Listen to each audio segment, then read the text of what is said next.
como el nombre lo indica, que es un espectro del trastorno autismo, también en cuanto a alteraciones cerebrales es un espectro amplio, porque no se puede localizar en una parte determinada del cerebro. Ese es un problema muy importante, porque no se puede enfocar el tratamiento a tratar de reparar esa parte que está alterada, sino que es un espectro amplio de lesiones cerebrales. Por ejemplo, se han encontrado alteraciones en el cerebelo. En el cerebelo, sobre todo en algunas células que se llaman de Purkinje, cambian sus características. Y el cerebelo es muy importante porque además de intervenir en la coordinación motora, que son alteraciones que presentan los autistas para desplazarse, también pueden intervenir en funciones más complicadas como son niveles de atención, también para la coordinación del lenguaje, pero también en otras muchas partes. Tienen alteraciones en el sistema límbico. Bueno, ¿qué es el sistema límbico? Son aquellas regiones cerebrales que controlan la conducta, y por eso estos pacientes son muy reactivos a diferentes tipos de estímulos. A veces no reaccionan a estímulos inclusive dolorosos, y a veces reaccionan de manera violenta a estímulos muy leves, y tampoco detectan los estados emocionales en las demás personas. No saben leer la mente, es decir, tienen alterado lo que se llama la teoría de la mente. Bueno, pero ¿qué significa teoría de la mente? Es la capacidad que tienen los sujetos para detectar los estados de ánimo, las intenciones de las personas con las que está dialogando. Se ve que tienen alteraciones cerebrales, ya les decía, a nivel del sistema límbico que controla las emociones, sobre todo la amígdala, que forma parte del sistema límbico y es fundamental para controlar los ataques de furia, los estados de felicidad, en fin, los estados de ánimo, ahí se controlan en el sistema límbico. También hay alteraciones en el hipocampo. ¿Qué es el hipocampo? Es una estructura que está en el lóbulo temporal, que está relacionada con la memoria. Y también tienen alteraciones en los lóbulos frontales. Los lóbulos frontales del cerebro, que son los más desarrollados. En el ser humano se desarrollaron de manera significativa. Eso trae ventajas sobre el resto de los animales, que son menos inteligentes, son menos capaces. Bueno, los lóbulos frontales, sobre todo en las regiones prefrontales, se manejan lo que se llaman funciones cerebrales superiores, como es la imaginación, las ensoñaciones, la memoria, el lenguaje. Bueno, pues esas partes no funcionan adecuadamente en los autistas, y de ahí que su conducta pues es esta que hemos mencionado, que tienen problemas de comunicación, tanto oral como conductual, y tienen conductas repetitivas. Se encierran en un lugar y están haciendo lo mismo, y les molesta mucho, reaccionan violentamente que alguien los saque de la rutina. Bueno, eso se explica en parte por estas diferencias o alteraciones cerebrales que les he mencionado. Además, hemos estudiado su sueño, y hemos visto que tienen un sueño alterado. ¿Todos los autistas lo tienen alterado, sí, o solo algunos? No, todos, ya prácticamente por definición. Tienen alterada la eficiencia al sueño. ¿Qué significa la eficiencia al sueño? Resulta de dividir el tiempo que duermen entre el tiempo que están acostados. Por ejemplo, si se acuestan 8 horas, porque se dice, hay que dormir 8 horas diarias. De esas 8 horas que están acostados, duermen 4, entonces su eficiencia es del 50%. Es muy baja.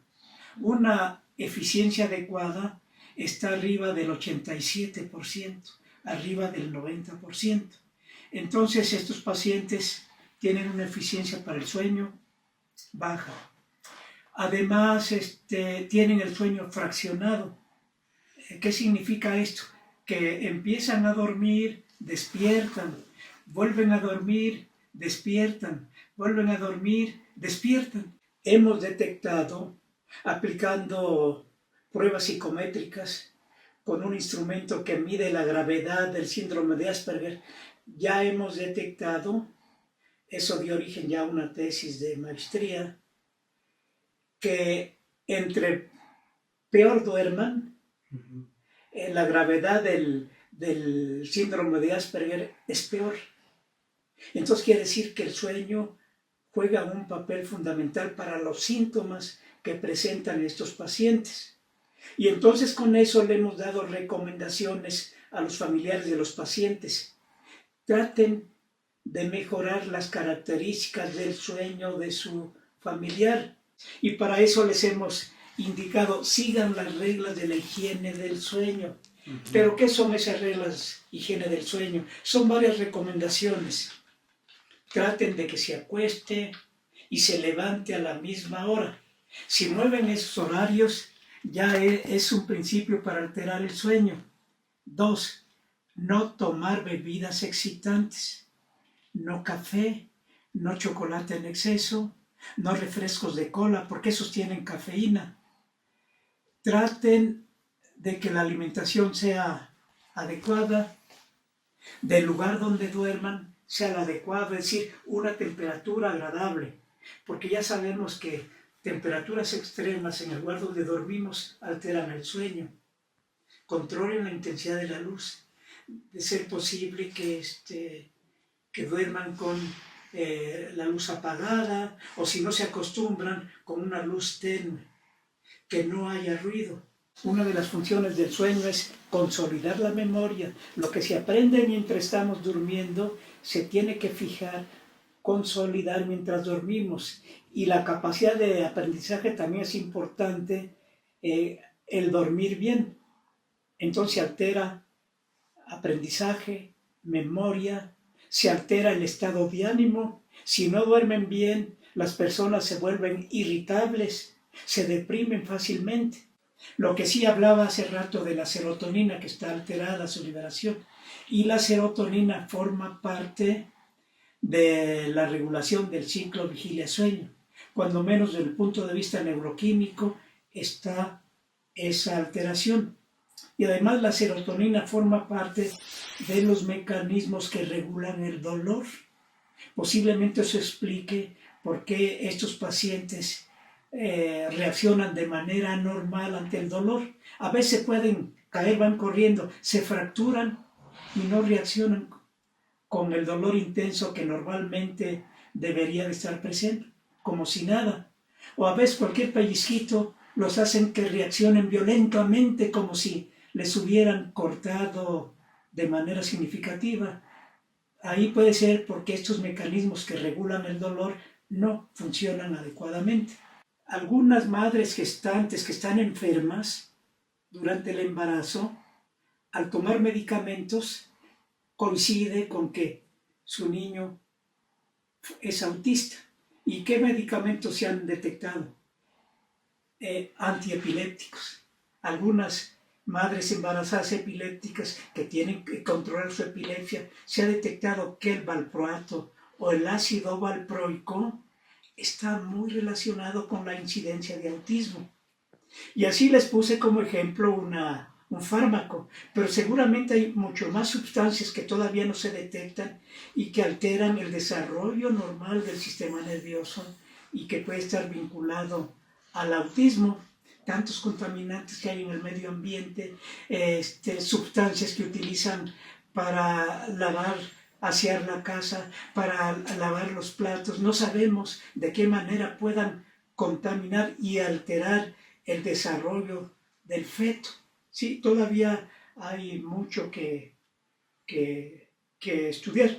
Entonces la comunicación conductual es sumamente importante para detectar más tempranamente la presencia del autismo posible e implementar las terapias adecuadas, aprovechar unas características que tiene el cerebro que se llama plasticidad. Hay que educar a la madre, porque es la que está en contacto con el niño, que note que el niño no le fija la mirada. Entonces ese es uno de los signos más iniciales, más primarios, de que el niño tiene problemas de comunicación. Desde la semana o tantos días después del nacimiento ya empieza la comunicación. No habla, pero es a través de la mirada, y después viene a través de la sonrisa, y después de la conducta motora estirando los brazos, o hasta dando manotazos. Una comida que no le gusta, no dice no me gusta, y hace así. Entonces es la conducta motora la que establece la comunicación, y esos son signos que indican que los sistemas de comunicación se van desarrollando adecuadamente. Pero esto es problema de educación en el sector salud, que no lo manejan, sino que ya un poco tardíamente. Y a pesar de que hay un protocolo, no se sigue. ¿Qué cree que esté pasando? Bueno, ahí no le ponen, en parte, no le dan mucha importancia a los especialistas. 2, están saturados de trabajo que no se meten en esos detalles. Por ahí hay colegas que indican que no les da tiempo, algunos de ellos que concentran sus horas de trabajo nada más el fin de semana, ha llegado a ver a más de 150 pacientes en ese lapso, y por obligación. Entonces no le pueden dedicar mucho tiempo a cada paciente. A ver el que viene, antibióticos, si trae una pequeña gripita, antibióticos o analgésicos, pero no tienen tiempo para entrar en detalle, para detectar esto que estamos comentando y hacer recomendaciones. Desafortunadamente aquí también se ve cómo hay diferencias de tipo social. El que tiene dinero puede pagar un especialista, que cobran muchísimo, y ese sí le dedica mucho tiempo, porque necesita retener a los clientes, les da una atención personalizada. Pero la gran mayoría no tiene capacidad económica para recurrir con un especialista particular. Así que en el sector salud, llámese ISSSTE, Salubridad o IMSS, están así saturados. Excepcionalmente, quien tiene suerte puede tener atención más detallada. Diferenciar factores genéticos y factores medioambientales. Factores genéticos porque al ser gemelos tienen la misma carga genética. Los dos son autistas. ¿Y son iguales? ¿El autismo de esos dos gemelos sí, es igual? Los dos son autistas, bueno, se justifica, comparten el mismo tipo de genes, ahí está la parte genética. Pero sorpresa, después de interrogar a la madre con más detalle, sí nacieron el mismo día. Son cuates, así se les llama, o gemelos, pero no son idénticos. Son disigóticos. A los que comparten los mismos genes se les llama monocigóticos. Pero estos son disigóticos, son como cualquier hermano. Simplemente nacieron el mismo día, pero no comparten los genes. Sino que, entonces ahí no fue el factor genético. Entonces ahí fue el factor medioambiental. Los dos compartieron la placenta durante todo su desarrollo. Entonces hay que ver qué moléculas, qué factores había en su medio ambiente que compartieron durante 9 meses. Es un caso muy interesante que todavía no terminamos de analizar para publicar. Usted, en su opinión, ¿cómo sería ese pronóstico y cuál debe de ser el tratamiento para un trastorno como ese? Bueno, ahora desafortunadamente hay que decir, por ahora, no sabemos en el futuro que avance la ciencia y la tecnología, no tiene curación, pero sí hay muchos sistemas de apoyo. Aquí ya les dije que hay un espectro autista, y por ser espectro, no todos los autistas tienen los mismos síntomas. Es una gama de síntomas, no puede haber un tratamiento único. Aquí la estrategia es tratar a cada autista como caso único. Aunque tengamos aquí un grupo de autistas, pueden decir, todos son autistas, todos requieren el mismo tratamiento. Falso. Estamos ante un espectro y aquí tenemos este autista, a ver qué problemas tiene. Tiene problemas sobre todo del lenguaje. Concéntrese en la terapia a mejorar el lenguaje. Este autista de alto rendimiento habla bien. Entonces, aquí la terapia hay que enfocarse en otras debilidades que tenga. Es muy necio, tiene pensamiento rígido, le falta imaginación. Entonces hay que buscar métodos para desarrollar, apoyar eso que le falta. Sí, entonces, para eso sirve hacer un buen diagnóstico, detectar de qué habilidades carece para tratar de desarrollarlas. En los casos que no se pueden testar a los niños, aplicarles pruebas como el ENI, el WIS, el ITPA, el Peabody, ¿qué escalas usted nos puede recomendar para que a través de la clínica, a través de la observación, nosotros podamos detectar cuadros de autismo? Sí, ahí desafortunadamente sí hay limitantes para aplicación de pruebas neuropsicológicas, porque en primer lugar no tiene la capacidad para entender las instrucciones. Miren, van a hacer esta tarea de esta manera. Es como si no les habláramos, no entienden. Entonces ahí, pues, ahí sí los métodos clínicos utilizando la tecnología sería el apoyo más adecuado. Sería la opinión del neurólogo, del psiquiatra, de ser posible obtener electroencefalogramas para ver si no se detecta ya alguna alteración de la actividad cerebral, el estudio de sueño, técnicas de resonancia magnética para ver si no se detecta algún daño cerebral. Entonces sí, cuando no hay comunicación para aplicar psicometría, pues hay que recurrir a la opinión de los neurólogos, psiquiatras y lo que nos da la tecnología. Por ahora no se puede ir más allá. Hay personas que nos han, o hemos escuchado personas que nos dicen que hay fármacos para curar el autismo, o hay medicamentos que se les da a los chicos. ¿Hacia dónde va esta parte farmacológica en las personas con autismo? ¿Qué es lo que se pretende, no? Atacar y bueno, sabemos que el autismo no se cura. ¿Usted qué nos puede decir? Bueno, ahí se enfoca el tratamiento a controlar los síntomas, pero no para curar el autismo. Por ejemplo, si un autista es muy irritable, hay algunos hiperactivos, pues se le dan fármacos para tranquilizarlo, no para curar el autismo, sino para controlar esos síntomas. Algunos con actividad epileptiforme nunca llegan a desarrollar epilepsia, otros sí. Entonces por eso ahí hay un dilema, que de una vez se le dé antiepilépticos o no. La recomendación sería no, nada más hay que estar en observación, porque la probabilidad que le dé algún ataque pues es relativamente elevada, pero no darle fármaco antiepiléptico, porque como ya saben, todo fármaco que se utiliza para controlar una enfermedad tiene efectos colaterales nocivos. Si ya nos metemos en detalle, los hemisferios cerebrales tienen funciones un poco diferentes. Se complementan porque están interrelacionados, pero si se altera su relación, entonces se bloquean unas habilidades y sobresalen otras.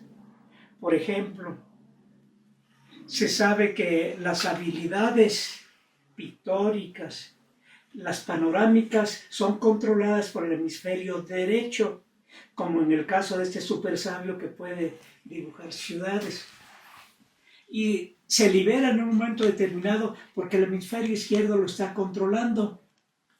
Entonces se sabe que estos tipos de super sabios tienen un daño en el hemisferio izquierdo y de esa manera se libera del yugo el hemisferio derecho, ya quedan fuera del control del hemisferio izquierdo y por eso esas habilidades que estaban amortiguadas sobresalen.